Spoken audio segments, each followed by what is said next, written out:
Tàu pa sung be lung lom na ki ching inom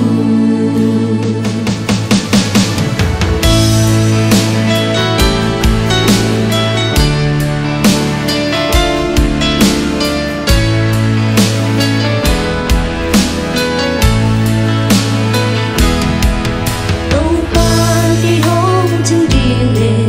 ki ma hu di nin a ton tung in các kia ngã không còn bị trên cả lương khăm buồn xin nhìn nàng ông ngủ in tàu ba ô chi in cả sắp xin min aman nông trong đền hi đi beli muan sang in tàu ba bel đi ni zo cô lên nào in muan sang in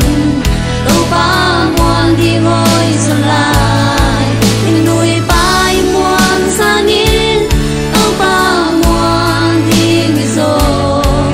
tàu ba xuân về lung lom na bị chinh đi nôm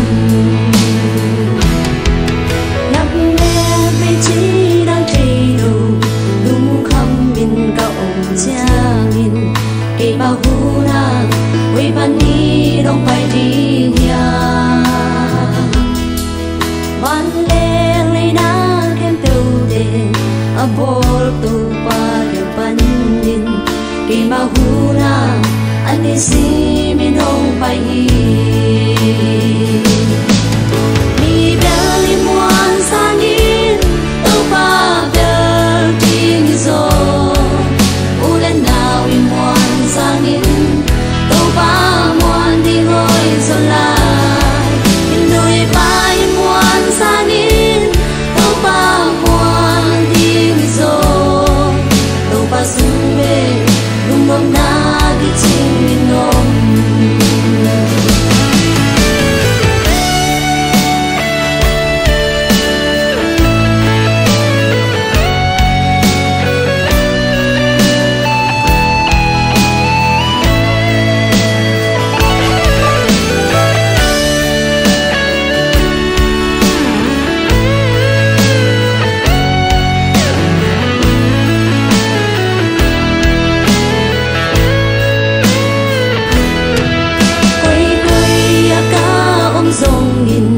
bang bang các chuộc lệ rong in hạt xiang trâu in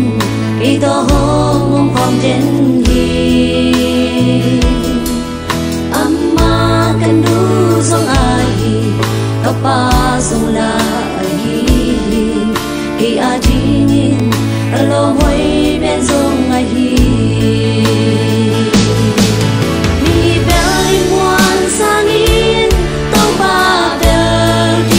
zo ulen nào in muan sang in tàu ba muan đi ngồi xuân lại in nuôi ba in muan sang in tàu ba muan đi zo